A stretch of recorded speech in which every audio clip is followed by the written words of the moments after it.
So can you sum up in a few sentences or a few minutes the main findings of your books that has been translated, you said, in 24 languages, French being the last?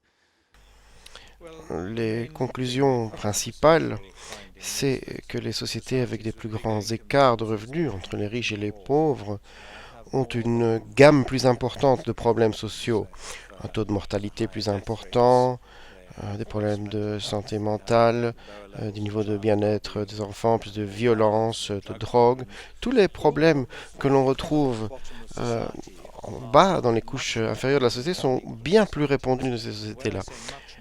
Et ça peut aller de 2 fois plus courant à 10 fois plus courant dans des sociétés comme les États-Unis, le Royaume-Uni, le Portugal, comparé, disons, aux pays scandinaves ou au Japon, où les différences de revenus sont plus réduites. It's limited to the poorer sections of the populations, or does that affect all the population? Non, les différences sont tellement énormes en termes de performance, niveau de violence, bien-être des enfants, etc. Justement parce que ce ne sont pas uniquement les pauvres qui sont touchés par les inégalités. Une écrasante majorité de la population semble en souffrir. Et c'est justement pour ça que les résultats sont tellement différents. On ne peut pas parler des super riches parce qu'on ne peut pas avoir des données sur 1% de la population, des gens qui obtiennent des bonus mirobolants, etc. Mais on peut dire que 90 à 95% de la population s'en sortirait mieux à niveau de revenus et d'éducation égal s'ils vivaient dans un pays plus égalitaire. Ils pourraient vivre plus longtemps, leurs enfants auraient des meilleurs résultats scolaires, ils tomberaient moins facilement dans la violence. De ce point de vue-là, les gens s'en sortent mieux dans des pays plus égalitaires. Why do you think that Eh matters bien, un des in liens ecological importants terms? entre durabilité et l'égalité, c'est que la grande menace pour la durabilité, et pourquoi il est difficile de réduire les émissions de CO2, donc la plus grande menace pour cette durabilité, c'est le consumérisme. Le consumérisme, c'est une compétition de statut.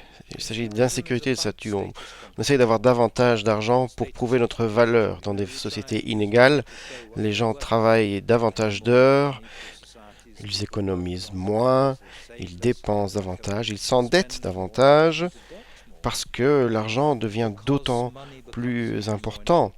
Et donc, pour réduire le consumérisme, il faut réduire cette compétition de statut qui est intensifiée par l'inégalité. Donc si on veut s'attaquer au consumérisme, eh bien, il faut réduire les inégalités de revenus. Mais il y a un autre lien qui, à mon avis, est tout aussi important, c'est que les sociétés plus égales ont plus de cohésion sociale, il y a plus de sentiments de communauté, il y a plus de liens entre les gens se font confiance. Et je pense que cela signifie que on reconnaît davantage le bien commun. On est plus tourné vers l'espace public.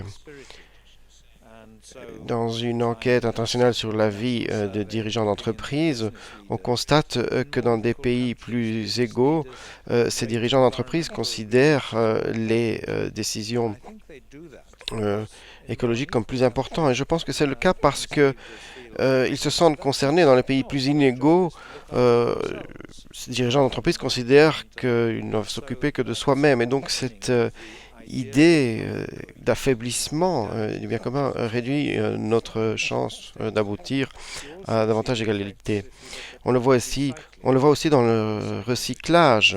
On sait que c'est quelque chose qui doit être fait pour le bien de l'environnement et les gens recyclent davantage de déchets dans des pays ou dans des sociétés plus égales. You've just insisted on the importance of reducing inequalities. What would be the first steps in that reduction? Which policy tools should a country use in order to do that? Je pense que le plus important, c'est de réduire les inégalités de revenus avant l'imposition. On peut faire un peu de redistribution. Je pense qu'il faut s'attaquer à l'évasion fiscale et aux paradis fiscaux. Mais le problème avec cela, c'est que quelque avancée que l'on parvienne à faire, c'est facilement défait par le gouvernement qui suit.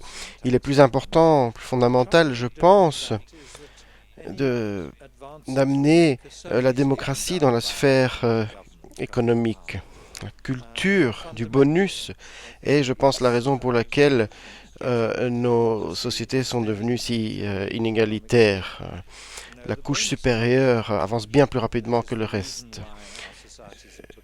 Je pense qu'il n'y a pas de barrière démocratique. Et cela passe par l'amélioration de la législation pour engager des gens dans les conseils d'administration des entreprises. Mais il nous faut également davantage d'entreprises dans les mains des travailleurs, des mutualités, des coopératives. Il faut développer cela.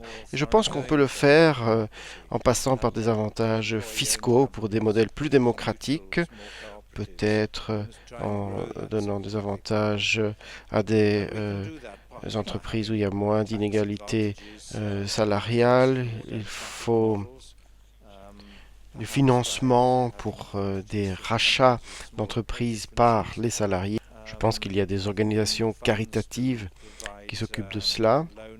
Mais je pense que les gouvernements doivent financer cela aussi. Il faut communiquer qu'il s'agit d'une manière plus efficace et plus éthique de faire des affaires. Un autre lien avec la durabilité, c'est que j'ai réellement l'impression que les coopératives et les entreprises qui sont entre les mains des travailleurs fonctionnent mieux en matière éthique et environnementale. Il faudrait mener des études à ce sujet, mais il semblerait que c'est à chaque fois le cas. Ils ont de meilleurs résultats en termes écologiques, etc.